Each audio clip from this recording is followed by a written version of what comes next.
Salut à tous et bienvenue sur Crafting Raccoon. Dans cette vidéo, on va faire un effet de béton vieilli. Alors, béton vieilli, c'est-à-dire qu'on va passer de ça, donc une couleur béton, tout ce qu'il y a de plus standard, à ça. Donc un effet béton vieilli avec un petit peu de texture dessus. Je vais essayer de rapprocher la caméra et de faire la mise au point. Voilà. Donc ici, on a un effet béton vieilli avec un petit peu de texture par-dessus.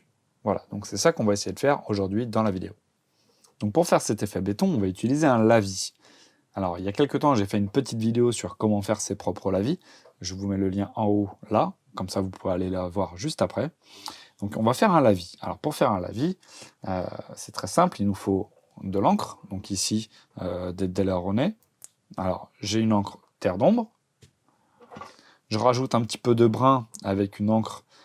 Ici c'est quoi? C'est Red Earth, donc rouge terre. Et je mets toujours un petit peu de sépia, ça donne un effet un petit peu vert, c'est pas mal. Et bien entendu, la base principale, ce sera du noir. Donc ça, c'est pour le lavis. Mais le lavis, sur quoi il va aller? Alors c'est tout simple. La base, c'est ce que vous voyez ici. D'accord? Donc c'est une base grise. Alors pour faire mon gris béton, c'est très simple. J'utilise du blanc et du gris, hein, ça c'est assez normal. Mais je rajoute toujours un tout petit peu de teinte couleur chair. Alors ici, on a un Flyer One Flesh, je ne sais même pas si ça existe encore ça. Et sinon, hop, un truc un peu jaune, vous pouvez prendre, hop, voilà, du Kislev. C'est plutôt pas mal à rajouter à sa couleur grise parce que le béton, en fait, c'est toujours un petit peu, c'est un gris chaud. C'est un gris qui est un petit peu, dans lequel il y a un petit peu de jaune parce que c'est fait à base de sable tout simplement et de cailloux dans la vraie vie. Donc en fait, il y a toujours cette couleur jaune du sable qui ressort, malgré qu'il y a un pigment gris. Donc c'est pour ça que je mets toujours un petit peu de pigment jaune, couleur chair un petit peu, dans mon béton, parce que ça fait un effet plus réaliste, tout simplement. Donc un gris chaud, un gris, noir, blanc, un petit peu de couleur chair, et normalement vous devrez avoir une superbe couleur. Là j'ai fait un petit effet d'aérographe, c'est pas très important pour l'effet qu'on recherche, là c'est vraiment pour ce terrain-là, pour agrémenter, mais c'est pas ce qu'il y a de plus important. Donc, comme je disais, on fait un lavis avec les couleurs que je vous ai citées. Le but, c'est d'avoir un lavis qui soit un petit peu, pas tout à fait noir, pas tout à fait brun, qui ressemble vraiment à de la crasse. Hein. On a une variété de couleurs qui est plutôt pas mal. Donc voilà, faut viser une couleur brun très très foncé. Voilà, c'est ce qui ira de mieux. Donc on va passer aux choses sérieuses et à la pratique. Vous allez voir, c'est super simple et super rapide. Alors, moi je vais me munir d'un petit pinceau plat et de divers pinceaux en fait pour faire la retouche. Et bien entendu, un des outils principaux, c'est un papier essuie-tout. Alors, moi j'aime bien les papiers essuie-tout dans lesquels il y a un petit peu de texture. Je trouve ça un petit peu mieux, ça rajoute un petit peu de texture en fait. Vous allez voir par la suite. Alors ce papier-là, on en fait une petite boule, faut pas hésiter, parce qu'il servira à éponger. Alors, moi j'ai un petit lavis qui est tout fait. Avec les ingrédients dont je vous ai parlé, bien entendu dans votre lavis, vous pouvez rajouter du médium.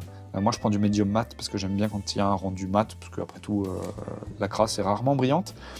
Donc médium mat. Dans le lavis, ça vous aidera à contrôler un petit peu votre lavis.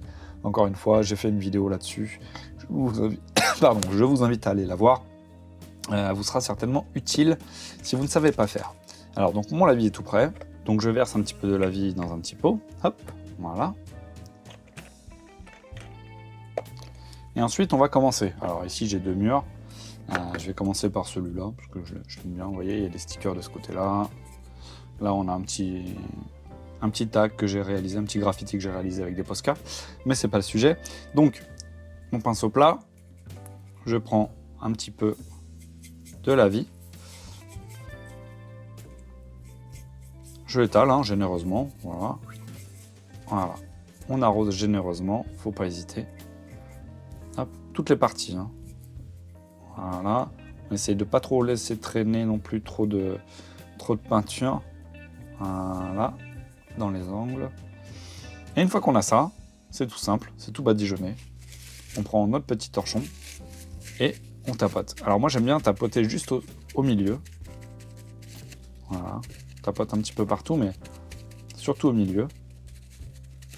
Le but, c'est d'éclaircir la zone centrale Et comme notre essuie-tout, en fait, il est gorgé de la vie, ça laisse quand même une couleur, mais beaucoup plus claire. Et donc, en fait, de manière assez rapide, on a un effet béton vieilli, tout simplement.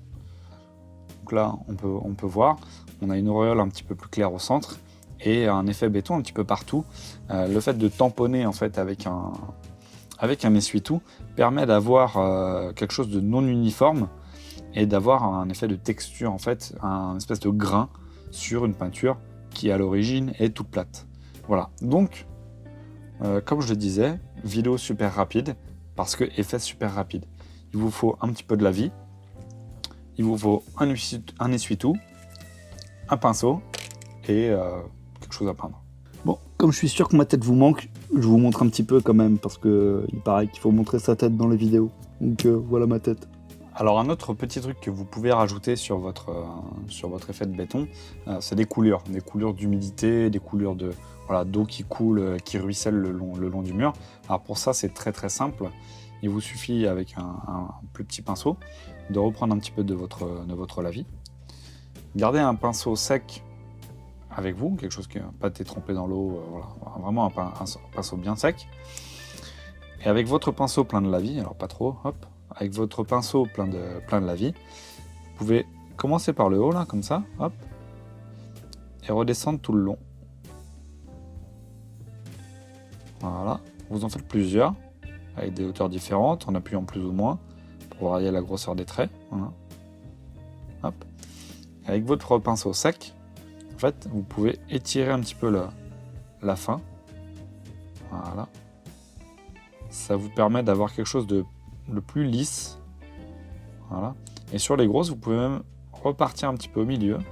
Ça va faire un effet. Alors, je vais essayer de vous montrer un petit peu plus. Voilà. Ça va faire un effet en fait vraiment d'eau qui a coulé le long là. Voilà, un petit peu plus ici, un petit peu moins là, un petit peu moins au centre. Donc le lavis sert à ça aussi.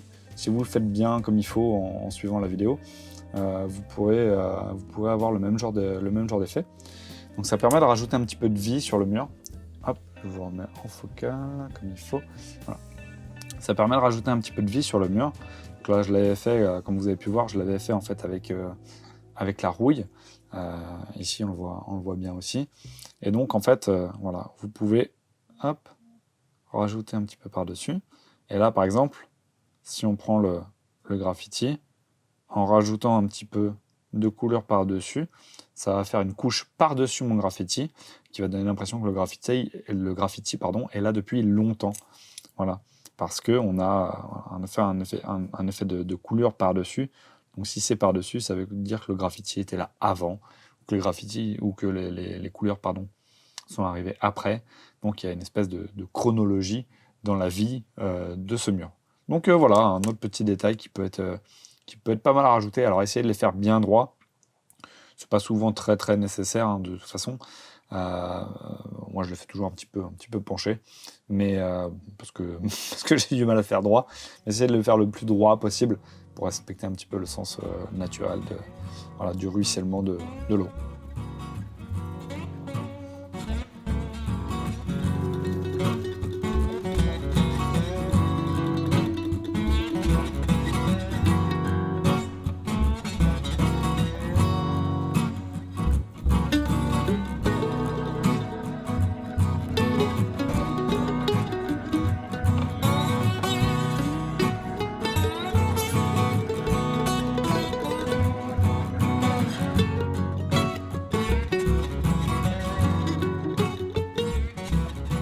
J'espère que cette petite vidéo rapide vous aura plu.